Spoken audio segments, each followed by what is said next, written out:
Pernahkah kalian mempercayai seseorang begitu dalam, meskipun hati kecil kalian berteriak, "Jangan," tapi hati yang lembut membisikkan, "Mungkin tidak apa-apa"? Ini adalah kisah nyata seorang gadis kecil yang pernah berada tepat di situasi itu. Apa yang terjadi selanjutnya akan sulit dilupakan. Pastikan kalian menonton sampai akhir, karena kisah ini bisa membuka mata dan hati banyak orang tua di luar sana. Jika kalian percaya bahwa setiap anak berhak mendapatkan rasa aman, kasih sayang, dan keberanian untuk bersuara, tolong tekan tombol suka, subscribe, dan aktifkan lonceng notifikasi. Dengan begitu, kita bisa membantu lebih banyak anak melalui kisah-kisah seperti ini. Sekarang, izinkan saya bercerita tentang Imani, seorang gadis berusia 12 tahun dari Bandung, Jawa Barat. Imani adalah anak yang cerdas, penuh mimpi, dan punya rasa ingin tahu yang besar. Dia bisa menghabiskan berjam-jam membaca novel misteri atau menggambar binatang-binatang kecil di buku catatannya. Senyumnya selalu bisa mencerahkan ruangan, dan para guru di sekolahnya menyayanginya. Namun, di balik semua itu, ada kesunyian yang menyelimuti hidupnya setiap kali ia pulang ke rumah. Ayahnya bekerja di sebuah perusahaan keuangan dan sering pulang larut malam. Ibunya adalah perawat yang harus menjalani shift malam dan biasanya pergi sebelum Imani bangun tidur.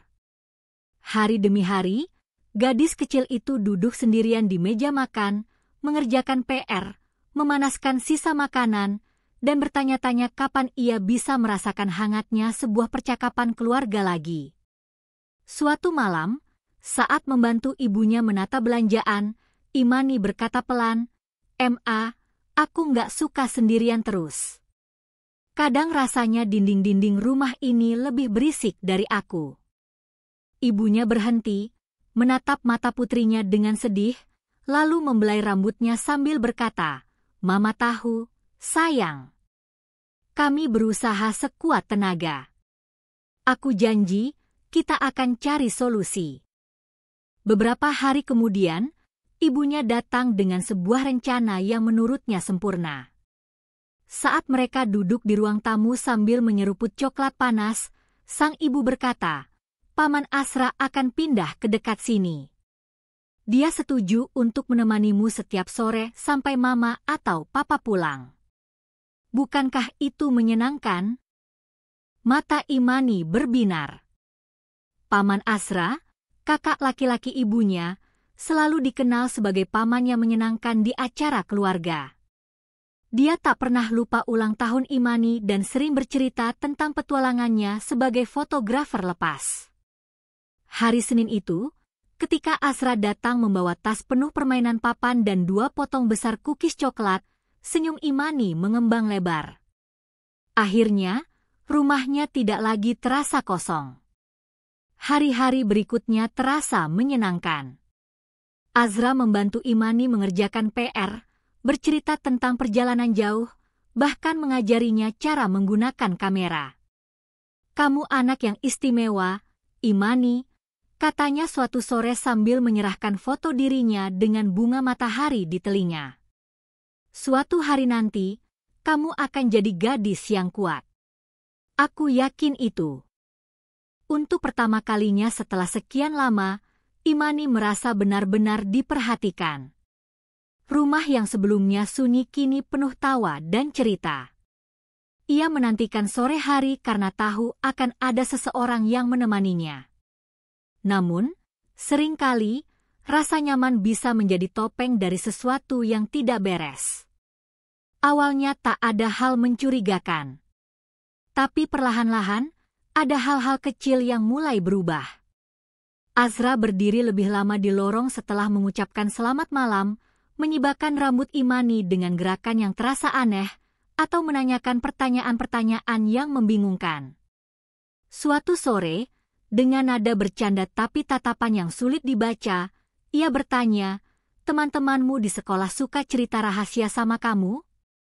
Imani menjawab ragu, "Nggak terlalu." Asra tertawa ringan.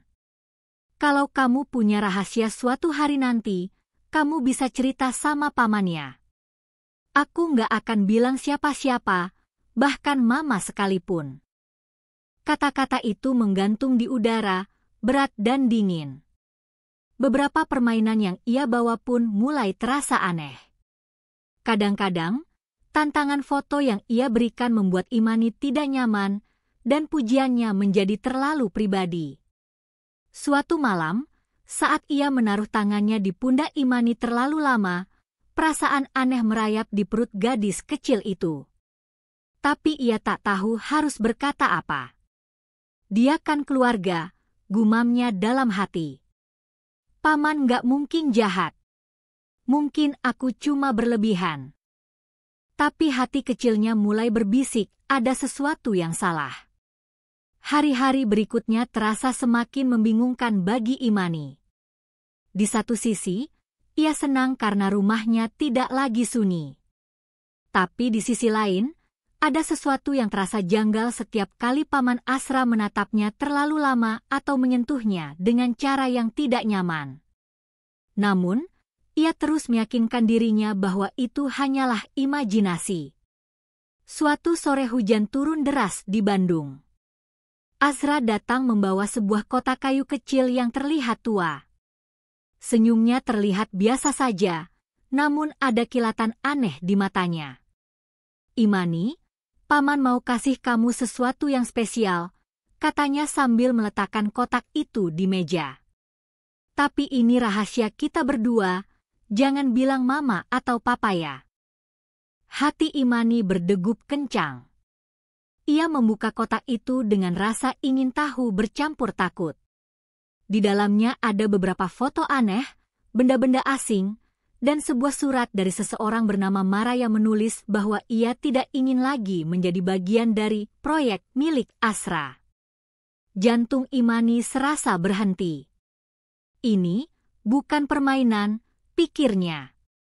Rasa takut merayap memenuhi dadanya. Ruang yang tadinya terasa aman tiba-tiba berubah menjadi tempat yang menakutkan. Malam itu, Imani hampir tidak bisa tidur. Hatinya berteriak, ada yang salah. Tapi pikirannya kacau. Bagaimana kalau aku salah paham? Bagaimana kalau tidak ada yang percaya padaku? Rasa bersalah dan takut berputar-putar di kepalanya. Keesokan harinya, seseorang mengetuk pintu rumah. Imani membuka dan melihat gurunya, Bu Afri, berdiri di sana sambil membawa selembar kertas formulir yang pernah ia tanda tangani namun lupa dikembalikan. Senyum hangat Bu Afri seakan menembus ketegangan di rumah itu. Imani, Bu cuma mau mengantar ini, tadi sekalian lewat, katanya sambil tersenyum. Imani ingin menjawab bahwa semuanya baik-baik saja, tapi matanya mulai berkaca-kaca. Bibirnya bergetar. Dengan suara pelan dan penuh rasa takut, ia berbisik, Bu, boleh aku bilang sesuatu? Wajah Bu Afri langsung berubah serius tapi tetap lembut. Ia masuk ke dalam rumah dan menutup pintu perlahan. Tentu sayang, kamu bisa cerita apa saja pada ibu, ujarnya. Imani menarik napas gemetar, lalu berkata dengan suara hampir tak terdengar, Paman Asra, dia kadang melakukan hal-hal aneh, dia nunjukin aku benda-benda yang aku nggak ngerti, dan bilang jangan cerita ke siapa-siapa. Bu Afri merasa dadanya sesak mendengar itu, tapi ia berusaha tetap tenang. Ia menggenggam tangan Imani dan berkata, Imani, kamu berani sekali mau cerita ke ibu. Ibu bangga sama kamu. Kamu nggak salah, dan kamu nggak sendiri. Ibu akan pastikan kamu aman. Imani menatap mata gurunya, campuran ketakutan dan kelegaan bercampur menjadi satu. Aku dalam masalah, Bu? Tanyanya dengan suara bergetar. Tidak, sayang. Kamu sudah melakukan hal yang benar, jawab Bu Afri sambil menepuk pundaknya lembut. Terkadang orang dewasa bisa melakukan hal-hal yang salah, tapi itu bukan kesalahanmu. Yang penting, kamu berani bicara. Itu yang akan melindungimu dan juga anak-anak lain. Tanpa membuang waktu, Bu Afri segera menghubungi orang tua Imani. Dalam waktu kurang dari 1 jam, ibunya pulang dengan wajah pucat dan mata yang berkaca-kaca. Begitu melihat putrinya, ia langsung memeluknya erat. "Maafkan Mama, sayang. Mama seharusnya lebih peka, seharusnya selalu ada untukmu," bisiknya dengan suara bergetar. Malam itu, rumah yang biasanya dingin dan sunyi dipenuhi tangis, pelukan, dan janji-janji bahwa Imani tidak akan pernah sendirian lagi. Namun, ini baru awal dari perjalanan panjang untuk mengungkap kebenaran dan mencari keadilan atas apa yang telah terjadi. Hari-hari berikutnya akan penuh tantangan, laporan kepada pihak berwenang, penyelidikan, dan keberanian yang harus terus dipupuk dalam hati seorang gadis kecil yang akhirnya memilih untuk bersuara. Setelah malam yang penuh tangis dan rasa bersalah, keesokan paginya suasana rumah terasa berbeda. Ibu Imani memutuskan untuk tidak berangkat kerja. Ia ingin memastikan putrinya aman dan merasa didengar. Telepon sibuk sejak pagi, panggilan ke pihak berwenang, pihak sekolah, dan layanan perlindungan anak. Hari itu menjadi awal dari langkah besar yang akan mengubah hidup mereka selamanya. Beberapa jam kemudian, 2 petugas dari Dinas Perlindungan Anak Kota Bandung datang ke rumah. Mereka memperkenalkan diri dengan suara lembut, berusaha tidak membuat Imani semakin takut. Dengan hati-hati, mereka meminta Imani menceritakan kembali apa yang terjadi. Gadis kecil itu menggenggam erat tangan ibunya, matanya bergetar antara takut dan ragu. Aku nggak mau ketemu Paman Asra lagi," kata Imani lirih. Salah satu petugas, Mbak Rina, duduk berlutut agar sejajar dengan pandangan mata Imani. "Imani sayang, kamu sekarang di tempat yang aman. Tidak ada yang akan menyakitimu. Kamu bisa bicara pelan-pelan, nggak perlu terburu-buru. Semua yang kamu rasakan itu penting," katanya dengan suara penuh kasih. Perlahan, Imani mulai menceritakan semuanya, permainan aneh, foto-foto di kotak kayu, ucapan-ucapan yang membuatnya bingung dan takut. Setiap kata yang keluar terasa seperti beban berat yang dilepaskan. Ibunya menggenggam tangannya semakin erat, menahan air mata. Petugas mencatat semua dengan teliti. Mereka meyakinkan keluarga bahwa laporan resmi akan dibuat dan penyelidikan akan segera dilakukan. Pada saat yang sama, mereka memberi nomor kontak darurat agar Imani dan keluarganya bisa menghubungi kapan saja jika merasa tidak aman. Beberapa hari berikutnya, polisi datang membawa surat perintah pemeriksaan terhadap Asra.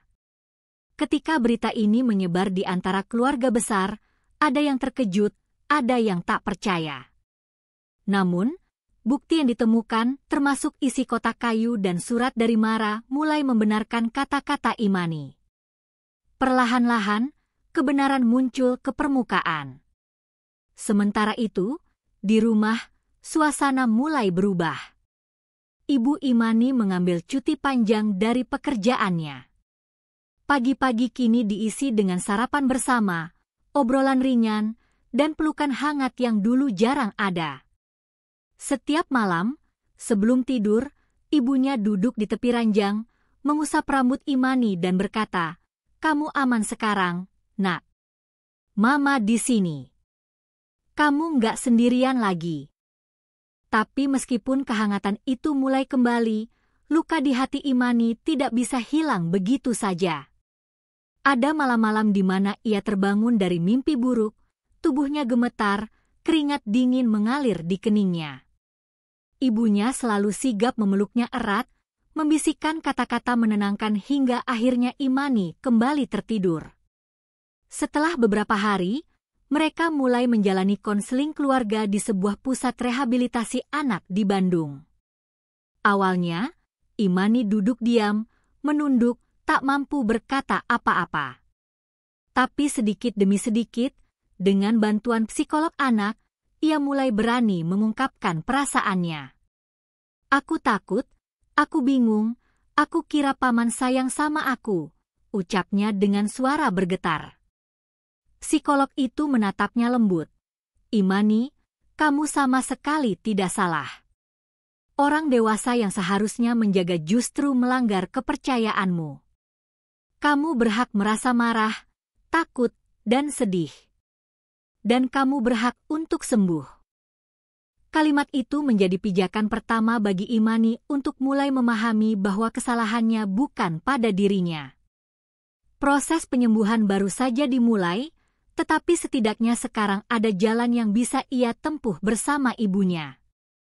Di luar sana, kasus Asra masih dalam penyelidikan, dan polisi menemukan petunjuk bahwa mungkin ada korban lain sebelumnya yang memilih diam. Keberanian Imani untuk bersuara bukan hanya menyelamatkan dirinya, tapi juga bisa membuka jalan bagi anak-anak lain untuk keluar dari ketakutan yang sama. Malam itu, saat menatap langit Bandung yang berkelip-kelip, Imani berbisik dalam hati, aku nggak akan diam lagi. Aku berhak bahagia. Aku berhak aman. Sebuah langkah kecil menuju keberanian yang lebih besar di hari-hari berikutnya. Hari-hari berlalu, dan perlahan-lahan hidup Imani mulai kembali memiliki ritme baru. Meski bayangan ketakutan masih sering muncul dalam mimpinya, kini ada cahaya kecil yang menuntun hatinya menuju rasa aman. Konseling bersama psikolog anak, Bu Laras, menjadi rutinitas yang membantu Imani mengeluarkan beban di dadanya sedikit demi sedikit. Di ruang konseling yang dipenuhi mainan dan gambar-gambar warna-warni, Imani awalnya hanya duduk diam, menggambar di kertas kosong. Bu Laras tidak pernah memaksanya bicara, hanya menemaninya dengan sabar. Setelah beberapa kali pertemuan, Imani akhirnya berkata dengan suara pelan, aku dulu takut banget, Bu. Aku kira nggak ada yang bakal percaya sama aku. Bu Laras tersenyum hangat dan menjawab, Imani, keberanianmu luar biasa. Kamu bicara, dan karena itu, sekarang semua orang bisa membantumu. Ingat ya, kamu nggak salah. Kamu gadis yang kuat. Kata-kata itu menjadi penyembuh kecil di hati Imani. Tapi perjalanan ini belum selesai. Asra, paman yang dulu ia percayai, kini berada dalam proses hukum. Polisi telah menemukan lebih banyak bukti, termasuk surat-surat dan barang-barang yang menunjukkan bahwa apa yang Imani alami bukanlah khayalan semata. Bahkan ada indikasi bahwa ia mungkin bukan satu-satunya korban. Keberanian Imani untuk bicara menjadi titik balik penting dalam kasus ini. Sementara itu, hubungan Imani dengan ibunya semakin erat.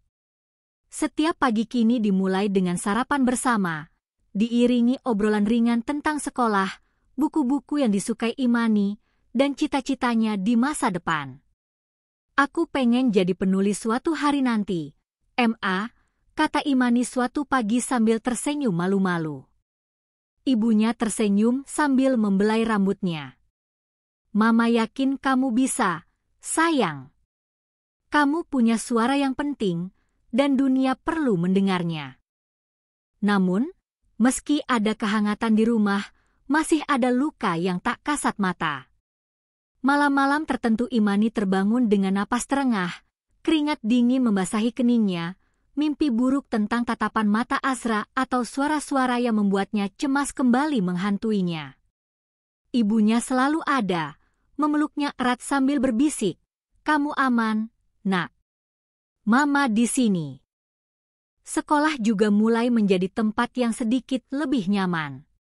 Bu Afri, guru yang pertama kali ia percaya, sering menanyakan kabarnya dan memberi pelukan hangat setiap pagi. Teman-teman yang dulu tak terlalu dekat mulai duduk bersamanya di kantin, bukan karena kasihan, tapi karena mereka menghargai keberaniannya. Perlahan, rasa percaya diri Imani mulai tumbuh kembali. Proses hukum terhadap Asra masih panjang. Setiap kali mendengar kabar baru dari pihak polisi, Perasaan Imani bercampur aduk antara lega dan takut. Tapi ibunya selalu mengingatkan, kebenaran akan menang. Kamu sudah melakukan hal yang paling berani dengan bicara. Sekarang biarkan hukum bekerja. Sore itu, saat langit Bandung mulai memerah, Imani duduk di balkon rumahnya, menatap jauh ke arah gunung yang samar-samar terlihat di kejauhan. Hatinya masih berdebar setiap kali teringat semua yang terjadi, tapi ada satu perasaan baru yang mulai tumbuh, harapan. Harapan bahwa luka ini tidak akan selamanya, bahwa ia bisa kembali tersenyum tanpa rasa takut, dan bahwa suaranya telah menyelamatkan bukan hanya dirinya, tapi mungkin juga anak-anak lain yang pernah merasakan hal yang sama. Dalam hati, ia berjanji, aku nggak akan membiarkan rasa takut ini menguasai aku lagi. Aku akan tumbuh kuat. Aku akan menulis kisahku, agar anak-anak lain tahu bahwa mereka juga bisa bersuara. Waktu terus berjalan, dan meskipun luka batin Imani belum sepenuhnya sembuh, ia mulai belajar mengendalikan rasa takutnya. Setiap sesi konseling dengan Bu Laras menjadi tempat aman untuk berbicara dan mengekspresikan perasaannya. Perlahan, senyumnya mulai kembali, meski masih ada sisa-sisa kesedihan di matanya. Di rumah, suasana yang dulu sepi dan dingin kini dipenuhi kehangatan. Ibunya tak lagi berangkat kerja terburu-buru setiap pagi. Sebaliknya, mereka mulai menghabiskan waktu bersama, memasak sarapan, menonton acara favorit di TV, atau hanya duduk di sofa sambil bercerita. Aku suka banget kalau Mama di rumah terus, kata Imani suatu malam sambil bersandar di bahu ibunya. Ibunya tersenyum lembut dan menjawab, Mama juga, sayang. Mama janji nggak akan biarkan kamu merasa sendirian lagi. Sementara itu, kasus Asra mulai ramai dibicarakan. Media lokal di Bandung melaporkan bahwa seorang anak berani melapor setelah mengalami perilaku tidak pantas dari kerabatnya. Berita itu membuat banyak orang tua mulai lebih waspada terhadap siapa yang mereka percayakan untuk menjaga anak-anak mereka. Polisi menemukan bahwa surat dari Mara yang ada di dalam kotak kayu milik Asra adalah bukti kuat bahwa perbuatan tidak pantas itu mungkin sudah pernah terjadi sebelumnya. Mara adalah seorang remaja yang dulu sering bersama Asra dalam proyek fotografi yang ia klaim sebagai kegiatan seni. Kini, Mara memilih diam selama bertahun-tahun karena takut tak ada yang percaya padanya, hingga akhirnya keberanian Imani membuka kembali kasus yang pernah ditutup rapat. Hari-hari berikutnya penuh dengan pemeriksaan dan persidangan awal. Imani tidak diwajibkan hadir langsung di pengadilan karena usianya, tapi ia sempat diminta memberikan kesaksian melalui ruangan khusus yang aman bagi anak-anak. Meski suaranya bergetar, ia mencoba sekuat tenaga untuk menceritakan semuanya. Aku nggak mau ada anak lain yang rasain hal yang sama kayak aku, ucapnya pelan namun penuh keyakinan. Proses itu tidak mudah. Setiap kali harus mengingat kembali kejadian itu, luka di hati Imani seperti terbuka lagi. Namun kali ini ia tidak sendirian. Ibunya selalu berada di sisinya, menggenggam tangannya, memberi keberanian yang dibutuhkan. Bahkan Bu Afri dan beberapa guru lainnya bergiliran menemaninya saat ia merasa takut. Sekolah mulai menjadi tempat di mana Imani merasa didukung. Teman-temannya sering mengajaknya bermain, bahkan beberapa di antara mereka mengatakan bahwa Imani adalah gadis paling berani yang pernah mereka kenal. Kata-kata itu sedikit demi sedikit menumbuhkan rasa percaya diri yang dulu sempat hilang. Suatu siang, saat makan siang bersama teman-temannya, Imani berkata pelan, "Dulu aku kira aku lemah, tapi sekarang aku tahu, berani bicara itu nggak gampang. Dan aku bangga aku berani." Teman-temannya tersenyum dan menepuk pundaknya, memberi dukungan yang tulus. Malam itu, sebelum tidur, Imani mengambil buku catatannya dan mulai menulis sesuatu. Halaman-halaman itu ia isi dengan kata-kata tentang rasa takut, keberanian, dan harapannya untuk masa depan. Di bagian akhir ia menulis satu kalimat yang ia lingkari berulang kali. Aku bukan apa yang pernah dilakukan padaku. Aku adalah suara yang memilih untuk tidak diam. Perjalanan ini belum selesai. Masih ada persidangan yang harus dihadapi, masih ada luka yang harus disembuhkan, tapi untuk pertama kalinya dalam waktu yang lama, Imani merasa bahwa masa depannya tidak lagi tertutup oleh rasa takut. Di hatinya, ada cahaya baru, sebuah keyakinan bahwa kebenaran akan menang, dan bahwa ia akan tumbuh menjadi seseorang yang kuat, berani, dan bebas dari bayang-bayang kelam masa lalu. Hari-hari berlalu, dan pengadilan mulai memasuki tahap persidangan utama.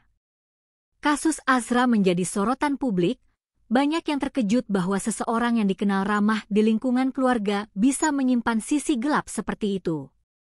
Namun, bagi Imani, proses ini adalah jalan panjang yang penuh rasa sakit sekaligus pembebasan.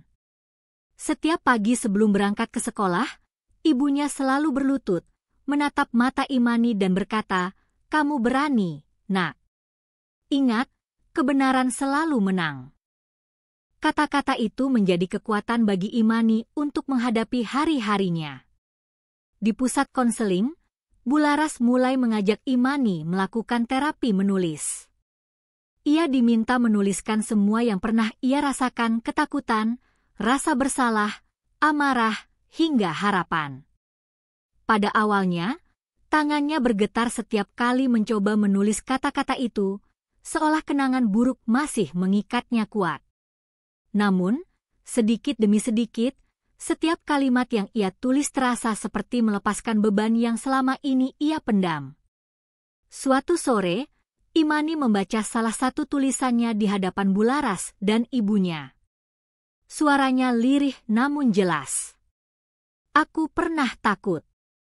Aku pernah pikir semua ini salahku. Tapi sekarang aku tahu, aku nggak bersalah. Aku anak yang pantas dicintai dan dilindungi."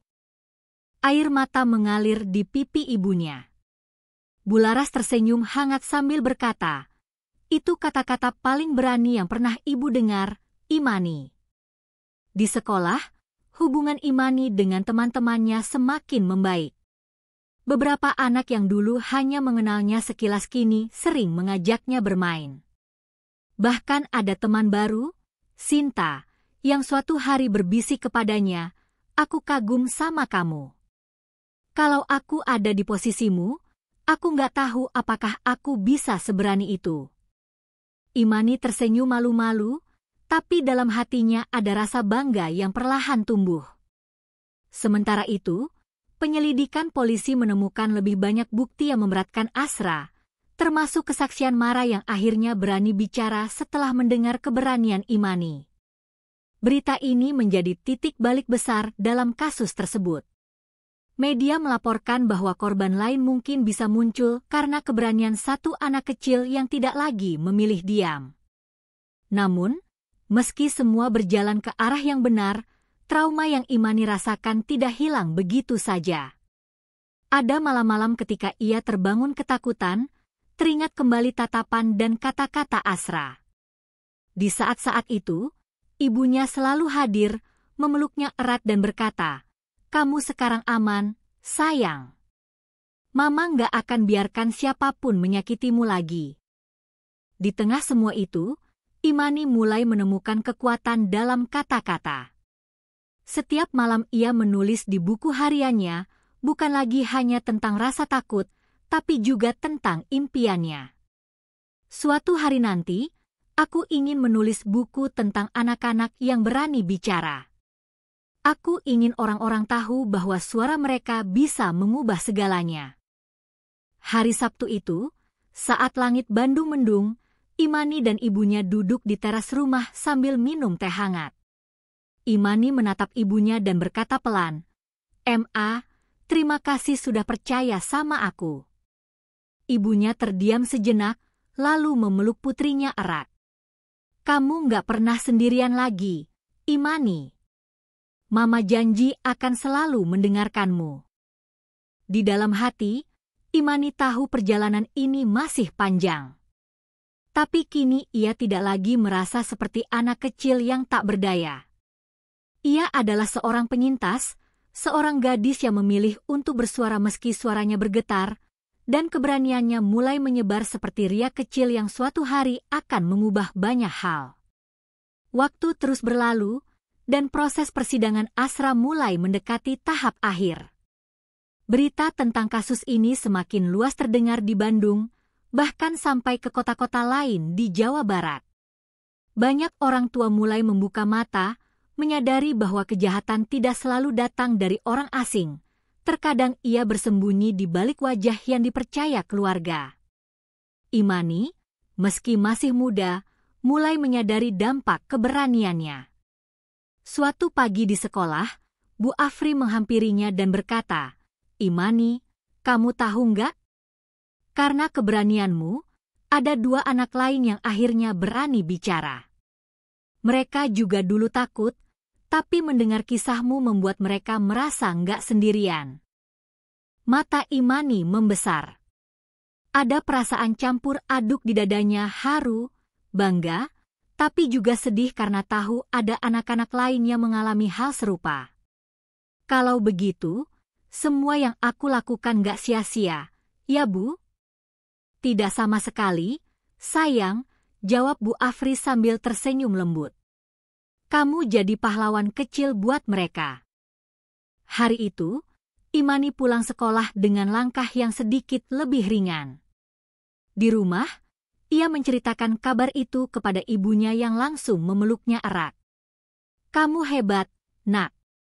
Mama bangga sekali padamu," ucap ibunya sambil menahan air mata. Malamnya, Imani duduk di meja belajarnya dan mulai menulis sebuah surat yang ia beri judul "Untuk Anak-anak yang Takut Bicara". Dalam surat itu ia menulis, "Aku tahu rasanya takut. Aku tahu rasanya merasa sendirian. Tapi kamu berani kalau kamu bicara. Jangan biarkan ketakutan membuatmu diam. Ada orang-orang yang akan mendengarkan dan melindungimu." Surat itu ia simpan di dalam buku catatannya, berjanji suatu hari nanti ia akan membagikannya kepada anak-anak lain yang butuh kekuatan. Sementara itu, di persidangan, bukti-bukti terhadap Asra semakin kuat. Kesaksian Mara, barang bukti dari kotak kayu, dan keterangan dari psikolog anak membuat hakim yakin untuk melanjutkan proses ke tahap vonis. Meski Imani tidak hadir langsung di ruang sidang, ibunya selalu memberikan kabar perkembangan kasus. "Azra tidak bisa lagi menyakitimu atau anak-anak lain," kata ibunya suatu sore sambil mengusap rambut Imani. "Kamu telah mengubah banyak hal dengan keberanianmu." Perlahan, ketakutan Imani mulai berubah menjadi tekad. Ia ingin suatu hari menjadi seseorang yang membantu anak-anak lain bersuara, seperti Bu Afri dan Bu Laras yang telah menolongnya. Kalau aku besar nanti, aku mau jadi penulis atau psikolog, biar aku bisa bantu anak-anak yang takut bicara," ujarnya suatu malam sebelum tidur. Ibunya tersenyum dan menjawab, "Kamu bisa jadi apapun yang kamu mau, Nak. Kamu sudah menunjukkan kalau kamu kuat." Beberapa minggu kemudian, Imani mulai berani kembali melakukan hal-hal yang dulu ia sukai. Ia membaca buku misteri favoritnya, menggambar binatang kecil di buku catatan, dan bahkan mulai menulis cerita-cerita pendek tentang pahlawan kecil yang melawan rasa takutnya. Setiap kali ia menulis, ia merasa beban di hatinya semakin ringan. Meskipun mimpi buruk kadang masih datang, kini ia tahu bahwa ada tangan yang selalu siap menggenggamnya, ada telinga yang siap mendengar, dan ada hati yang selalu percaya padanya. Untuk pertama kalinya sejak kejadian itu, Imani bisa melihat masa depannya dengan harapan, bukan hanya ketakutan. Hari yang ditunggu-tunggu akhirnya tiba, hari pembacaan vonis untuk Asra. Meski Imani tidak hadir di ruang sidang, ibunya memutuskan untuk pergi mendengarkan langsung keputusan hakim. Pagi itu, rumah terasa tegang. Imani duduk di sofa, memeluk bantal kesayangannya, sementara ibunya bersiap pergi. Sebelum berangkat, ibunya berlutut di hadapan Imani, menggenggam tangannya erat dan berkata, "Apapun hasilnya nanti, yang terpenting adalah kamu sudah berani bicara. Kamu penyelamat untuk dirimu dan anak-anak lain." Imani mengangguk pelan, meski hatinya berdebar kencang. Selama berjam-jam ia menunggu di rumah bersama Bularas yang menemaninya, waktu terasa berjalan sangat lambat. Hingga akhirnya, pintu rumah terbuka, dan ibunya masuk dengan mata berkaca-kaca. Imani berlari menghampiri, bertanya dengan suara pelan namun penuh harap, "Ma, gimana?" Ibunya memeluknya erat sebelum berkata, "Asra dinyatakan bersalah, Nak. Dia akan dipenjara lama. Dia nggak bisa lagi menyakitimu atau anak-anak lain." Air mata haru mengalir di pipi Imani. Ada rasa lega yang belum pernah ia rasakan sebelumnya. Beban berat yang selama ini menekan dadanya seakan perlahan terangkat. Malam itu, mereka menyalakan lilin kecil di meja makan. Ibunya berkata, "Ini untuk keberanianmu, Imani. Karena kamu bersuara, keadilan bisa datang. Karena kamu bersuara, anak-anak lain bisa selamat." Mereka berdua menatap cahaya lilin itu dalam diam, merasakan kedamaian yang mulai kembali memenuhi rumah mereka. Hari-hari berikutnya, hidup Imani perlahan kembali normal. Sekolah menjadi tempat yang lebih bersahabat. Guru-guru dan teman-temannya tidak lagi melihatnya sebagai korban, tapi sebagai gadis kecil yang berani. Bahkan ada beberapa anak yang datang padanya untuk bercerita, karena mereka tahu Imani bisa memahami rasa takut mereka. Suatu hari, Sinta, teman barunya, berkata, "Kalau aku takut ngomong sama orang dewasa, aku bisa cerita ke kamu kan?" Imani tersenyum hangat dan menjawab, "Tentu saja. Aku akan dengar, dan aku nggak akan biarkan kamu sendirian." Terapi dengan Bularas terus berjalan. Kali ini, sesi-sesi itu bukan hanya tentang mengatasi trauma, tapi juga tentang membangun rasa percaya diri dan masa depan. Imani mulai menulis cerita-cerita pendek tentang anak-anak yang menemukan keberanian mereka. Bularas bahkan menyarankan agar suatu hari cerita-cerita itu bisa dibukukan, supaya lebih banyak anak tahu bahwa suara mereka berharga. Pada suatu sore hujan di Bandung, Imani dan ibunya duduk di dekat jendela sambil minum teh hangat. Imani menatap ibunya dan berkata, "Ma, aku masih takut kadang-kadang, tapi aku nggak mau takut selamanya." Ibunya mengusap pipinya lembut. "Itu wajar, Nak.